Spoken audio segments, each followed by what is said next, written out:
Creo que yo pretendo dos objetivos esencialmente. En primer lugar, pretendo compartir una forma de concebir la educación, de lo que nosotros denominamos la perspectiva educativa de los proyectos de trabajo, y otro de cómo nosotros llevamos la cultura visual al aula. Por lo tanto, vamos a cubrir esos dos objetivos. Plantéenselo con un ánimo receptivo, plantéenselo como una posición de diálogo, plantéenselo también en el sentido de que la práctica pedagógica que vamos a compartir intenta situarse desde una lógica de otra escuela. Y luego haremos el descanso, ustedes tomarán el café, yo prepararé la segunda parte y cuando regresen a la segunda parte les plantearé una pregunta para dialogar con lo que hemos visto en la primera. Después veremos lo que sucede en sus conversaciones. Desde mi punto de vista ayer fue bastante interesante. Y luego ya haremos un poco el cierre. Y en el cierre yo lo que les plantearé será las dificultades para trabajar desde la perspectiva que les he comentado. Por lo tanto, si no hay una disponibilidad para asumir un cambio, es muy difícil asumir los retos de lo que yo les planteo. Entonces, podemos hacer como ayer, es apagar la luz de delante para facilitar que veamos con más claridad. Alguien que domine el cuadro de mando. Perfecto, perfecto, ya está, ya está. Bueno, quizás no hace falta que toda la sala esté a oscuras, pero lo podemos plantear así. Bueno, la idea es cómo afrontar la formación de docentes que faciliten experiencias de aprendizaje mediante proyectos de trabajo. Entonces, lo primero que quiero señalar es que el nombre de proyectos de trabajo es muy polisémico. Esto fue lo que encontré en un congreso en Brasil. Había dos mesas de que tenían todas o estaban todas, señalaban libros en relación con proyectos de trabajo o pedagogía de proyecto, etcétera. Yo particularmente no me identifico con ellas porque la versión de la perspectiva educativa de los proyectos de trabajo desde nosotros tiene otra historia, responde a otras necesidades, tiene otras fundamentaciones psicopedagógicas, tiene otro proyecto político pedagógico, etcétera, que bueno, lo irán viendo a lo largo de la presentación. Pero lo que sí que les digo es que cuando se oye hablar sobre proyectos se oye hablar de muchas cosas.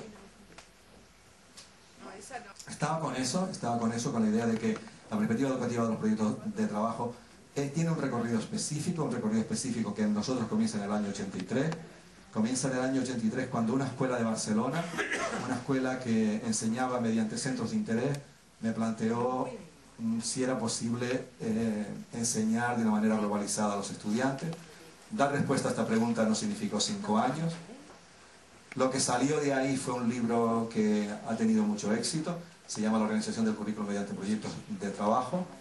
Entonces, a partir de ahí coincidió con las reformas de los años 90, ustedes también tuvieron una en el año 94, y entonces, como era una reforma que era muy psicológica en el sentido de constructivista, aprendizaje significativo, pero que no tenía un modelo pedagógico, muchos pensaron que el modelo pedagógico podían ser los proyectos de trabajo, y entonces transformaron los proyectos de trabajo en un algoritmo, que saben los alumnos, que quieren saber qué información tal.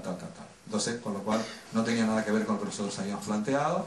Entonces, actualmente hay otra racha de reformas pedagógicas, ahora basadas en competencia, y como la competencia tampoco tiene un proyecto pedagógico, entonces los proyectos de trabajo puede ser la alternativa pedagógica, tal.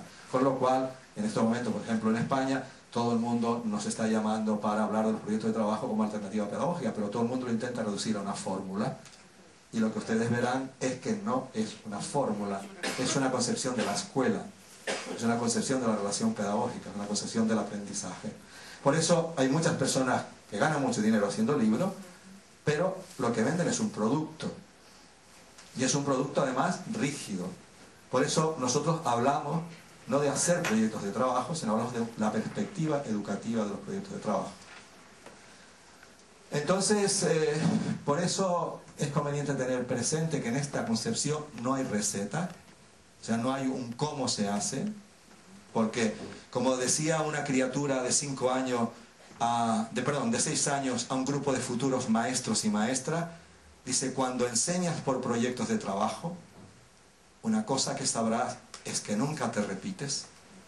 Una segunda cosa que sabrás es que lo que tú hagas con tus alumnos serás el único que lo vas a hacer en el mundo. Y en tercero, que las familias te ayudarán. Y en cuarto lugar, es que te lo pasarás muy bien. Y eso se lo decían criaturas de 6 años a futuros maestros y maestras que tomaban nota con fruición de las declaraciones de los niños y las niñas de 6 años en la universidad.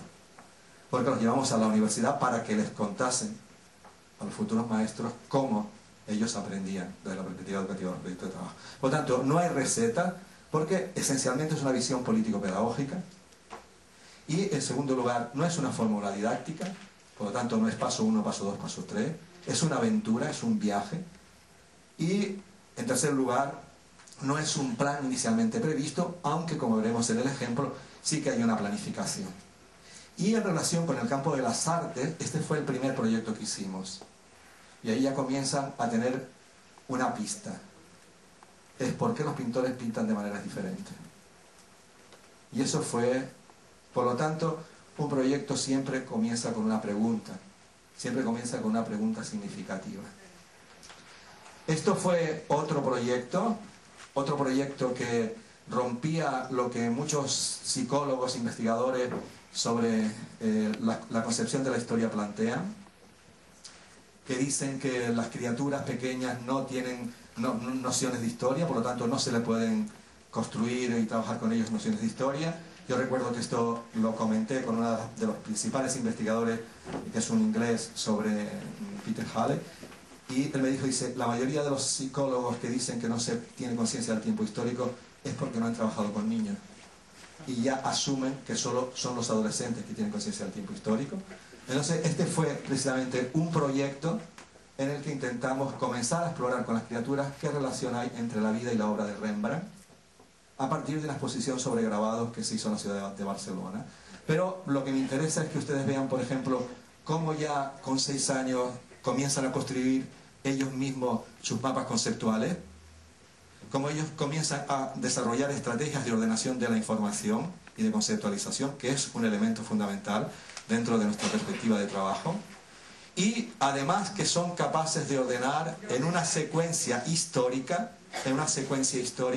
quebrando la mayoría de las restricciones que plantea el currículum. Porque a una criatura de 6 años, el currículum lo que le está diciendo es que solo puede estar aprendiendo hasta el número 10. Sin embargo, aquí comienza, nació en el año 1606, a los 14 años entró a trabajar en un taller, en 1624 hizo un cuadro muy famoso, se casó con, etcétera, etcétera, y son capaces de ordenar una secuencia. Entonces nosotros utilizamos el arte, o eso que llamamos arte, o lo que para nosotros preferimos denominar el alfabetismo visual, no el arte, el alfabetismo visual, para poder precisamente construir un relato de este tipo. Entonces,